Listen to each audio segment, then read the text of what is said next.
Bonjour à tous, aujourd'hui je vais vous parler du métro de Moscou. C'est un sujet très large en fait, on peut descendre une multitude de fois dans le métro et à chaque fois découvrir de nouvelles choses. Donc moi je vais me concentrer sur un sujet bien précis, méconnu et très curieux de son histoire, à savoir pourquoi et comment monsieur, plutôt camarade Joseph Staline a disparu du métro de Moscou d'un coup. Il faut en remercier un autre camarade, Nikita Khrouchtchev, qui a lancé toute une campagne de déstalinisation et qui a ordonné d'extirper toutes les représentations de son ancien chef. Nous allons tenter avec vous de reconstituer les événements. Allez, on descend.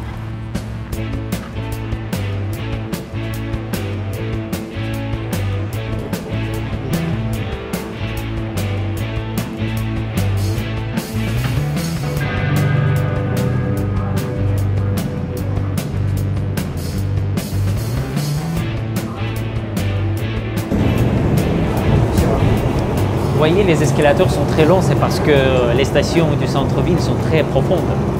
Alors, une chose importante pour notre sujet, le métro de Moscou n'était jamais que le transport. Il avait toujours son aspect idéologique. Le message transversal de toutes les stations du métro de Moscou était l'image du père de tous les peuples. Dans la Russie de Poutine, on l'appelle le manager efficace. Alors, on ressentait le regard de ce manager efficace de partout. Des statues, des bas-reliefs, des panneaux, des mosaïques. Et si vous voulez, d'un coup, tout a disparu. C'est ça ce que Khrouchtchev a appelé le culte de la personnalité et c'est contre ça qu'il luttait. Je vous rappelle qu'en 1961, le corps de Staline avait été sorti du mausolée de Lénine.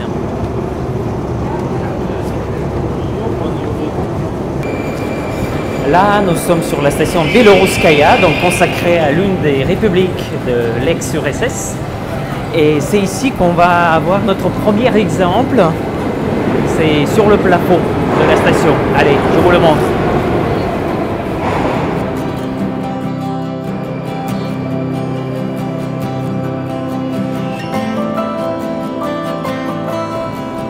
Alors, ici, sur cette station, les panneaux au plafond représentent les scènes de vie heureuse dans la Biélorussie socialiste. Je ne sais pas si aujourd'hui, dans la Biélorussie 2020, la population est heureuse. Il paraît que ce n'est pas trop le cas après les élections. Mais là, on revient à une autre époque.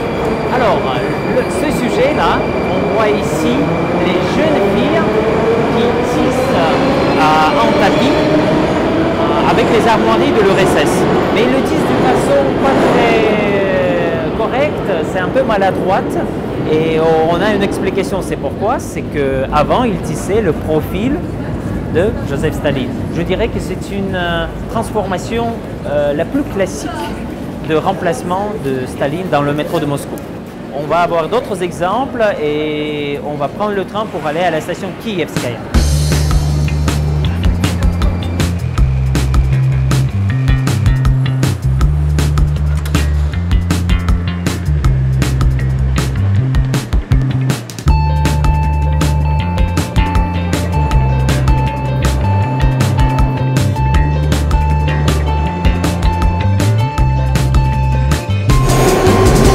Ici, la tâche était plus compliquée parce qu'il fallait refaire la mosaïque.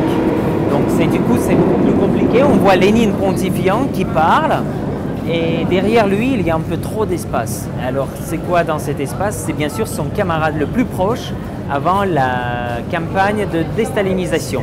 On voit ici que le raccord est très très visible. Donc, c'est fait d'une manière un peu maladroite.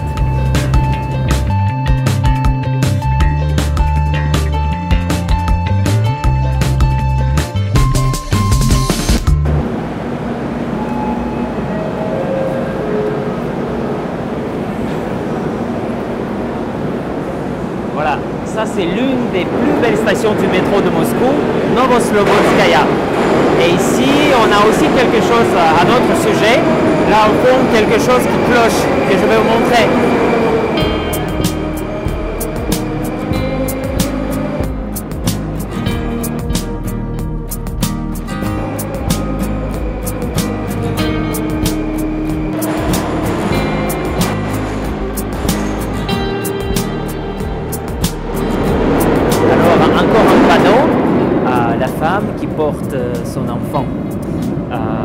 remarque par rapport à l'art athée de l'URSS. Donc on déclarait l'athéisme, mais on reconnaissait tout à fait dans ce type de panneau des symboliques chrétiennes absolument claires. Donc la seule différence, c'est que le dieu avait été remplacé par, vous savez qui, le dirigeant du pays. Donc cette femme, elle tend son enfant vers les colombes de la paix.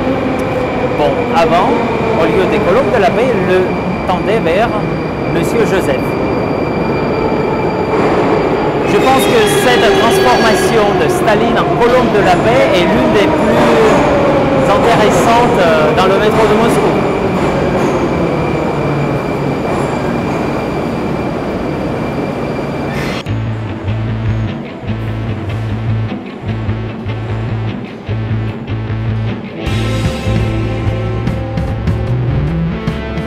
Là, nous sommes sur Dobrynenskaya, la station de la ligne circulaire. Ici, le nouveau thème très important pour le discours idéologique qui apparaît, c'est le thème de la conquête de l'espace, du cosmos. Alors ici, on avait le bas-relief avec Staline, et là, ça devient en 1967 la mosaïque, le matin de l'ère cosmique.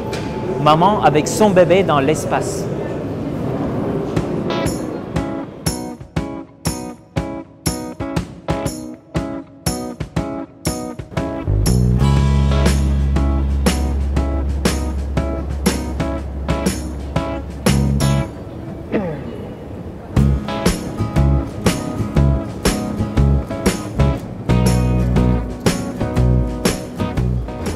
Et là, nous avons un triptyque de la mosaïque émaillée très bien réalisé parce que ça imite le tissu et donc on a l'impression d'avoir 3 tapis et pas la mosaïque. Alors avec 3 sujets. Le premier sujet, c'est la parade sur la place rouge, donc un sujet classique, ça c'est très simple. Au milieu, on a Lénine entouré par les armoiries de l'URSS. Sans rentrer dans les détails, cette façon de présenter Lénine ici correspond à les traditions russes de représentation du dieu. Mais le plus intéressant, c'est le troisième panneau où les sportifs, on a le défilé des sportifs qui portent avec fierté le portrait de Gagarine, premier cosmonaute. Et là, je vous dirais, mais stop, pourquoi elle porte Gagarine en 1951? Gagarine n'a que 17 ans. Comment c'est possible? Alors là, l'explication, vous avez déjà la réponse, c'est très simple. Il portait le portrait du meilleur ami des sportifs, donc de Joseph, notre ami Iosif. Mais après le premier vol de Gagarine, la situation a changé et son portrait avait été inséré ici et on le voit bien avec la couleur différente de la mosaïque. Donc si vous voulez, c'est un héros, c'est un voyage dans le temps. Le futur est inséré ici dans ce portrait.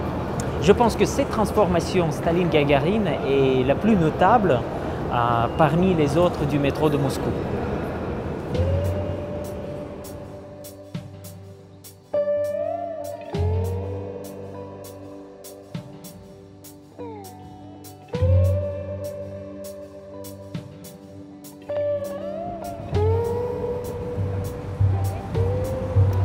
Donc il y a des dizaines de Staline qui ont disparu du métro de Moscou. Ils pouvaient se dissolver dans le vide, ils pouvaient se transformer en drapeau, ça ne change pas le principe. Alors pourquoi tout ça s'est-il passé? Disons que franchement, notre frère Joseph est devenu victime de ses propres méthodes. Parce que sous son règne, dès qu'une personne, un acteur soviétique entrait en défaveur, il disparaissait de l'espace public. Déjà à l'aide des agents de NKVD, il était privé de son existence et ensuite ça concernait tous les objets portant sa mémoire. Exemple concret, Staline à la construction du canal de Moscou avec le chef de NKVD, Yezhov. Là, vous les voyez les deux, ensemble. Et là, voici cette même photo, un petit peu plus tard, au moment où Yezhov avait été reprimé.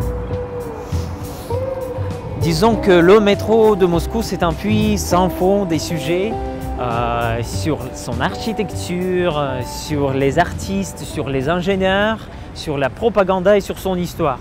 Donc nous allons y revenir encore, c'est promis.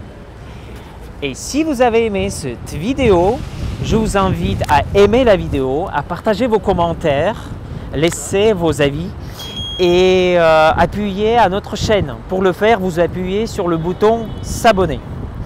Merci à vous tous, à bientôt et à des nouveaux contenus sur la Russie et sur Moscou.